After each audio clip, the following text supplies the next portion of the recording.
う2年か。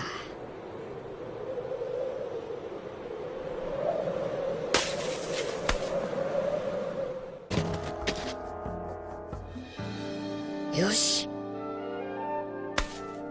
私が来た!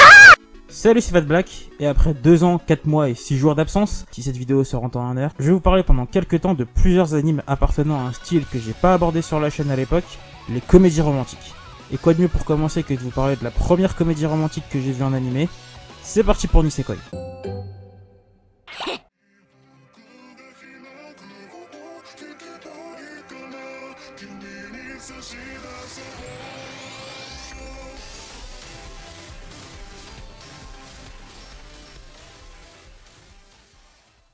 Nisekoi est à l'origine un manga de Naoshi Komi, prépublié dans le Weekly Shonen Jump du 7 novembre 2011 au 8 août 2016, compilé en 25 tomes. Le manga a eu le droit à une adaptation en animé de 2 saisons, produite par le studio Shaft, qui est pas mal connu pour ça.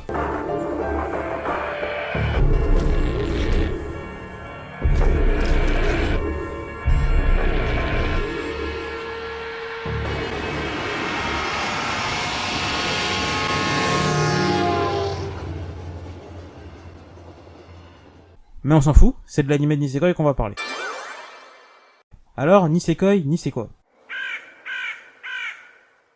Accordez-moi au moins celle-là. Non. Donc Nisekoi, c'est l'histoire de Raku, un fils de pute. Je me suis trompé de scénario. Je disais donc, c'est l'histoire de Raku, un fils de Yakuza, qui va rencontrer Chitoge, une fille gangster.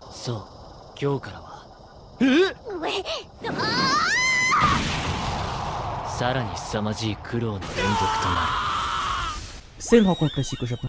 Et tous les deux vont être contraints de jouer le rôle du petit ami et de la petite amie parfaite pour stopper les conflits naissants entre Yakuza et gangsters au sein de leur quartier. En gros, on est sur un Roméo et Juliette inversé un peu chelou, avec des enfants de mafieux. Ça aurait pu être vachement badass dans un autre registre que la comédie romantique, mais ça s'est pas fait. Bref, Raku est pas amoureux de Chitoge, lui il aime la douce, gentille, mignonne et timide Onodera, on voit clairement pour qui je suis dans cet animé, qu'il aime aussi, ce qui rend avec du recul le début de cette histoire assez con. Ok, je me calme sur les insultes. D'accord. Et l'autre point important du scénario, c'est qu'il y a plein de dérés qui apparaissent tels des Pokémon en route, et plusieurs de ces filles disposent d'une clé pour ouvrir la serrure du protagoniste. Au-delà de toutes les vannes sexuelles possibles sur la dernière phrase que je viens de dire, c'est littéralement ce qui se passe. Et l'apparition de ces Pokémeufs renvoie à une promesse de mariage faite par Raku à une mystérieuse fille dans son enfance.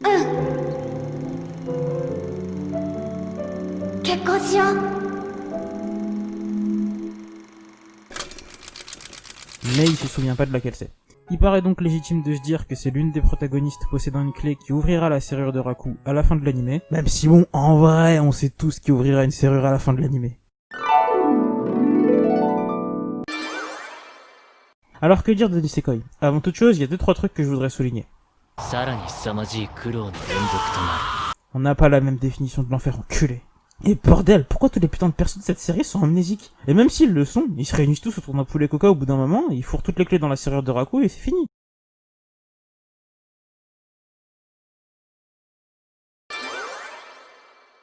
Nisekoi, c'est comme je vous le disais, ma première romance en animé. Je l'ai vu quand j'avais 16 ans, donc à peu près l'âge des protagonistes, et à ce moment-là, l'animé il avait tout pour me plaire. Une bonne animation, selon mon moi de l'époque, qui joue pas mal sur les ralentis pour iconiser une scène, ou beaucoup trop, mais qui me paraît moins bonne aujourd'hui. Les personnages bougent peu.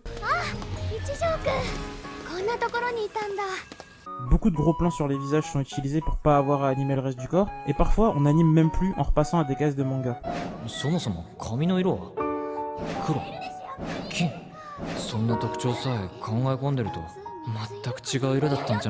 À côté de ça, l'anime dispose d'un style graphique extrêmement coloré qui lui permet de se distinguer d'autres productions, même si bon, c'est un anime du studio Shaft, et Shaft ils aiment les animés ultra colorés, y'a qu'à regarder Monogatari et Puella Magi Madoka Magica pour le comprendre. Il dispose aussi d'un scénario pas super compliqué, qui captive facilement, des personnages qui adorent tourner la tête en slow motion, mais qui arrivent surtout à être rapidement attachants ou attachants, et suivre la vie de Raku qui a littéralement un harem à sa disposition, ça faisait rêver. Ouais, sauf que, les rêves, ça dure pas. Et dès la sortie de la saison 2 en 2015, j'ai eu le sentiment que quelque chose manquait. Du coup, contrairement à la plupart des FPS que j'ai fait par-delà le passé, je vais me servir de Nisekoi pour pointer les défauts selon moi. J'ai remarqué que c'était important de préciser ce genre de truc. Des comédies romantiques. L'un des problèmes de l'anime de Nisekoi, et de pas mal d'animés du genre, réside pour moi dans le fait qu'il n'y a pas de fin sur ce média. En effet, Nisekoi a eu le droit à 2 saisons, mais elle couvre pas l'intégralité du manga, et il est très peu probable qu'une 3ème saison pointe le bout de son nez pour conclure l'anime. Mais étant fan d'anime, et là je fais bien attention à distinguer manga et anime, je trouve dommage de voir un grand nombre de séries de ce genre, en voici une liste non exhaustive, ne pas avoir le droit à une réelle conclusion sur ce média, et au final être réduit à être un support pour booster les ventes d'un manga.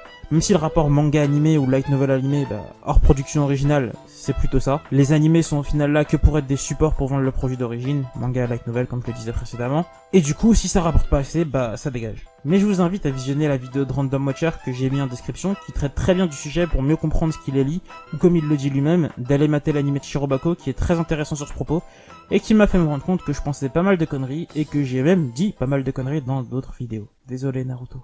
J'ai cependant bon espoir que le récent coup d'éclat de l'adaptation animée de Kimetsu no Yaiba fasse un peu bouger les choses.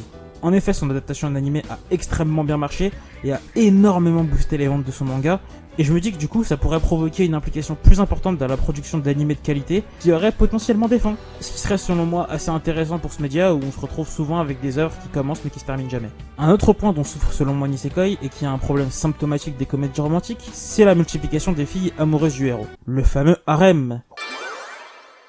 On est dans une comédie romantique, donc c'est plus ou moins normal, et c'est aussi sympa de voir un triangle amoureux ou carré amoureux, mais quand ça devient un polygone hexagonal équilatéral au 12e degré de l'axe Z, ça devient comme ce que je viens de dire, complètement con. Rajouter une ou des rivalités amoureuses, ça permet de développer de l'incertitude dans l'issue finale de la comédie. En gros, ça crée du suspense. Ça permet aussi de donner au spectateur de l'implication.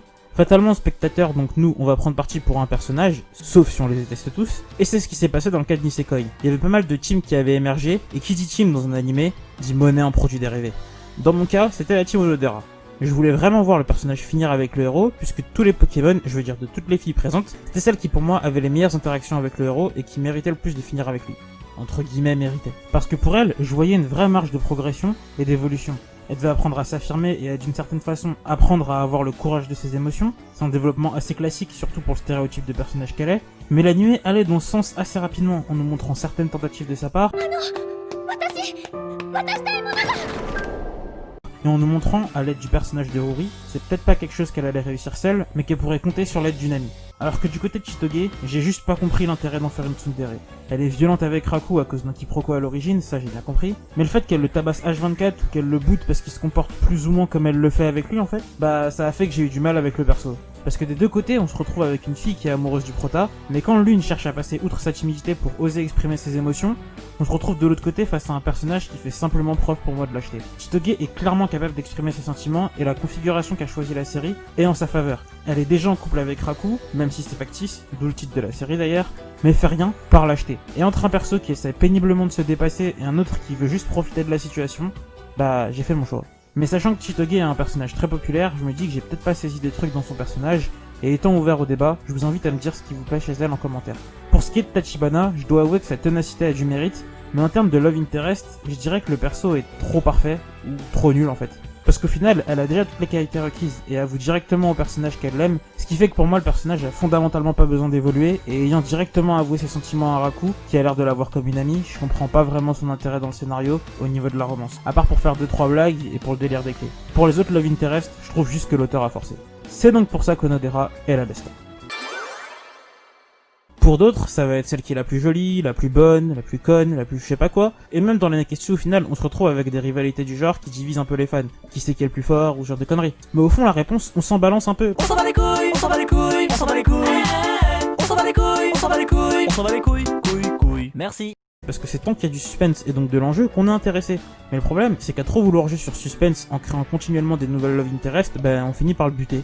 Parce que les dernières arrivées, elles finissent par plus vraiment susciter d'intérêt pour les spectateurs, et leur intérêt narratif est souvent pauvre, ça finit juste par ralentir l'histoire au détriment de personnages plus intéressants. La plupart apportent des révélations sur le mystère des clés de la serrure et apportent des révélations sur qu'est-ce qui s'est passé quand ils étaient gosses, mais je suis désolé, c'était pas nécessaire d'en faire des love interest pour autant. Ça fait que rajouter des personnages pour rien. Mais tout ça crée deux autres problèmes. On se retrouve avec des personnages qui, selon moi, seront rapidement inutiles, parce qu'une fois qu'ils ont apporté leur information sur ce qui s'est passé quand ils étaient enfants, ils servent plus à grand chose. Et pour moi, ça crée un problème de rythme, parce qu'au final, toutes les petites histoires qu'on va créer autour d'eux font que freiner le développement des personnages plus importants. Et ça donne pour moi au bout d'un moment l'impression de regarder du vide ou des genres de filler. Et ça casse aussi au fur et à mesure la crédibilité de ce qui se passe dans l'histoire. Parce que bon, ok, tu plais à une personne, ok, 2, 3... 4, 5, 6... Bon, ok, c'est bon. Va vendre ton cul sur le net, t'es riche en une semaine. En plus, t'es sur le trip serrure clé. T'inquiète, ta serrure, on va la fermer, on va l'ouvrir, ce que tu veux. Y a pas de souci. Tu vas trouver une clé à ta serrure. Un autre aspect traditionnel des animés du genre, c'est le côté déré des personnages. Et dans Nisekoi et plusieurs animés du même genre, ça a tendance à me déranger. Les personnages sont assez unidimensionnels et semblent pas être capables d'agir autrement que par le caractère qui leur est attribué. La timide sera toujours timide, la peste sera toujours une connasse, ce qui accentue selon moi la sensation de non-évolution au sein de l'histoire. Alors que ce qui pourrait être intéressant, c'est justement de montrer que personne n'est cantonné qu'à une seule émotion, mais davantage l'addition de toutes celles qu'elle peut ressentir, et que le contexte dans lequel elle évolue la fait évoluer, forge sa personnalité d'une façon ou d'une autre, ou une connerie du genre. Un bon point tout de même de Nisekoi réside selon moi dans ces deux personnages secondaires majeurs, Shu et Ruri. J'ai énormément apprécié le personnage de Ruri, c'est même mon personnage préféré de la série, et non, c'est pas Onobesta, parce que d'une, voir une fille qui croche pas sur Raku, ça faisait du bien dans cet animé, et la voir soutenir et pousser Onodera à avoir plus confiance en elle et à avouer ses sentiments, ça me faisait chaud au cœur. Et de deux, c'est l'un des seuls personnages avec Marika et Shu, je dirais, qui a l'air de vraiment savoir se servir de sa tête. Pour ce qui est de Shu, bah il est juste trop chou. 2 ans sans blague de merde, ça m'avait vraiment manqué. Plus sérieusement, ce personnage c'est un comic relief qui m'a juste fait hurler de rire à plusieurs moments dans l'anime. Mais qui en parallèle est le seul qui m'a fait ressentir de la mélancolie et celui qui m'a fait le plus réfléchir. Et la complicité et romance naissante entre ces deux personnages, bah franchement, elle m'intéressait parfois plus que la romance principale. Mais malgré tout ce que j'ai pu dire dans cette vidéo, Nisekoi reste quand même un animé que je vous conseille, si vous êtes à la recherche d'une comédie romantique drôle et divertissante, avec pas mal de rebondissements, et surtout si vous êtes quelqu'un qui peut facilement être ému. Pour le coup, m'étant refait l'animé pour le bien de cette vidéo, je dois avouer que je me suis pas mal tapé des barres, surtout dans la première saison. Mais si vous êtes à la recherche d'une histoire qui traite d'un propos, je vous recommande pas Nisekoi. Parce que Nisekoi a fait le choix de se concentrer uniquement sur les aléas amoureux de Raku et des filles autour de lui. Ce qui n'est, selon moi, pas un défaut. C'est quelque chose qui peut être super intéressant, c'est d'ailleurs je pense ce choix de légèreté qui m'a permis d'apprécier mon visionnage de l'anime et de petit à petit chercher d'autres romances qui pouvaient avoir quelque chose en plus, qui pouvaient avoir davantage de développement de personnages, qui pouvaient avoir un scénario plus développé ou plus recherché, et c'est pour ça que selon moi c'est une bonne porte d'entrée pour s'intéresser à l'univers des comédies romantiques. Donc voilà, c'était mon avis sur Nisekoi, qui est l'anime qui a su ouvrir mon petit cœur aux comédies romantiques, Timon Odera même si le manga est terminé depuis longtemps. Donc si vous aussi vous voulez supporter une Ndere, foncez voir Nisekoi. Ceci étant dit, likez si vous aimez, dislikez si vous aimez pas, abonnez-vous si vous voulez et partagez si vous le sentez, mais surtout commentez et foncez voir Nisekoi. Allez, salut les gens. 2 ans que je voulais dire ça.